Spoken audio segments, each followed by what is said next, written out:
Hello, I'm Eevee and I've literally been inundated with 4 comments asking, "Where are you, Eevee? When are you going to do another review?" The answers to those questions are right here and never.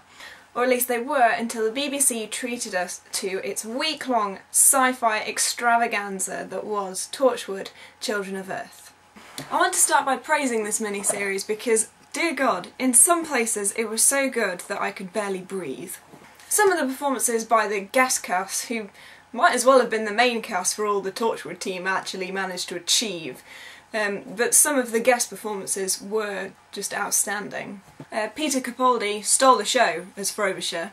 Paul Copley was utterly convincing as Clem, almost tragically convincing, and he brought a real subtlety to the part where a lesser actor would have, I don't know, frothed at the mouth and screamed incoherently. The evil Prime Minister made me really miss the reign of Harold Saxon. Those seemed to be gentler, kinder times in comparison to his ever so subtle but very evil shifting of blame. Charlie Brooker referred to Lois as Martha 2.0, but I completely disagree, because I really disliked Martha, but I loved Lois.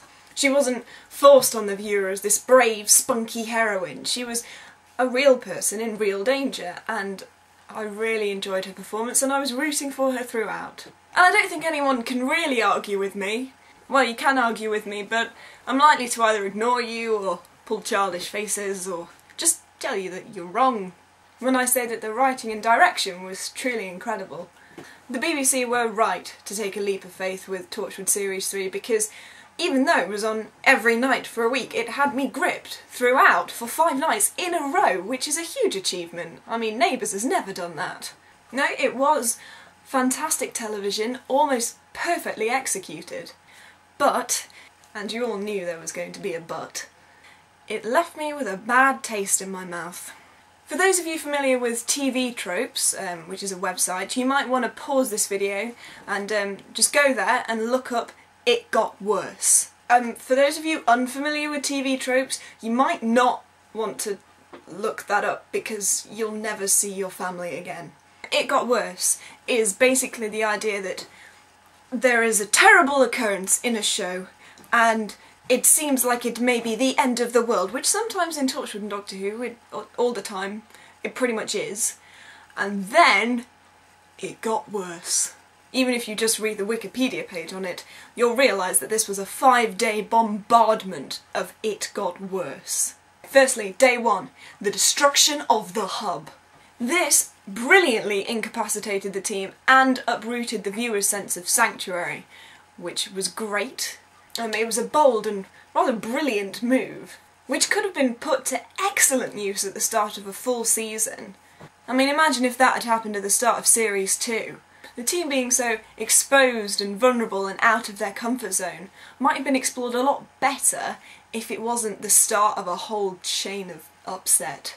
I mean, I really enjoyed the idea of Torchwood being forced to act like criminals and really use what they have, because a lot of the time we see Torchwood being slightly incompetent and kind of charging in there with guns and then going, "Oh, wait, we don't know, but you're bad." I mean, it was a nice touch, for example, to have Gwen use her knowledge of policing to steal a laptop. I thought that was brilliant. Uprooting Torchwood is a great idea, but it was barely touched in the aftermath, because as we saw, it got worse. Day 2 gave the BBC a chance to really torture John Barrowman, which I'm sure we'd all like to do after sitting through his shiny suit show, Tonight's the Night. Or an episode of How Do You Make a Problem Out of a Simple Casting Decision? It was quite difficult to sit through all the torture and skin grow back and cement, especially when we were all treated to a blurry glimpse of John Barrowman's very fine screams of pain. And then, if that wasn't enough, it got worse. In day 3 we learned that our hero, the man we had grown to love and trust and sort of respect, apart from his coat, handed children over to the baddie himself. Now, for some reason it's important to Russell T Davies and co that the happy-go-lucky conman scallywag that we were introduced to in The Empty Child undergoes serious character development. Which means, of course, that he's repeatedly shown to be a git, and we all start wondering why the hell an upstanding, caring member of the society like Gwen Cooper continues to do his bidding. The reason for all this serious character development is Jack has lived a bloody long time, and I don't think that you realise how hard that is.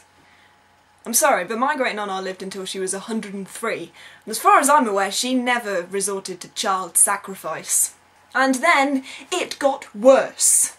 We all know what happened in day 4, of course. Yanto Jones fell prey to the common misconception that death progresses the narrative. I'm a Yanto fangirl myself, and quite fond of his relationship with Jack. And so this fangirly fact alone would be justification enough for me to whine on and on about the fact that they killed my precious Wooby Yanto off. But that's not why I'm going to whine about it. I'm going to whine about it because it ultimately meant nothing. It didn't progress the narrative, it made Torchwood look like incompetent prats, and it was overshadowed and cancelled out because it got worse! I mean, in day 5, the government started rounding up undesirable children. Poor Frobisher, who I've loved throughout and was really cheering for by the end, shot his entire family and then himself. And the 456 were defeated by a 30-second convenient leap of logic which seemed to be based upon shots of Jack dramatically typing on various keyboards. And Jack killed his own grandson! Which leaves us all wondering, what the hell is Torchwood trying to tell us? That drugs are wrong? That the government are evil? Or that life is ultimately bleak and everything you love is destined to be destroyed by your own hand because the human race are the worst villains of all. I don't know, jokiness aside, I think I have learnt something important from Children of Earth. Even when television is at its best, and Torchwood really was at its best, it had a consistency that neither of the previous series managed to achieve. Even then, there needs to be a point where someone, somewhere, draws the line. By saying that, I'm not advocating TV censorship by some grand hierarchy of networks and officials and all that nonsense, because that can never end up well. I mean, look at Firefly. I'm advocating self-censorship, a point at which a writer just goes, you know what, I'm gonna leave them alone now. I mean, it's easy to find examples where this is lacking. Take, for example, every single Saw film. The first one was unnecessary. I mean, just take a step back for a moment and look, really look at where Torchwood is now, because no one said, you know what, maybe we should just stop there. I mean, it has destroyed itself. And I'm not saying that because I'm a bitter fangirl, I'm saying that because I truly cannot see where Torchwood can go from here. They have no team, no hub, no leader that anyone in their right mind would want to follow. Even Gwen, who is miraculously alive and well, can hardly return to Torchwood now. I mean, how ridiculous and character compromising would it be if she says, you know what, Reese, you look after the baby, because I've got to go and fight some aliens. So Torchwood, thank you, honestly, for giving us a brilliant week of television. But, I mean, couldn't you have done it without ending one of my favourite shows? Can I just add that by making this fairly critical review, I'm not advocating what some fans have been doing and going to writers' blogs and Twitters and attacking them. It's not what's happening here, and it's not what should be happening on the internet at all. The writers have written something brilliant. It's just I think they may have accidentally broke the show. So, yeah. Play nice on the internet.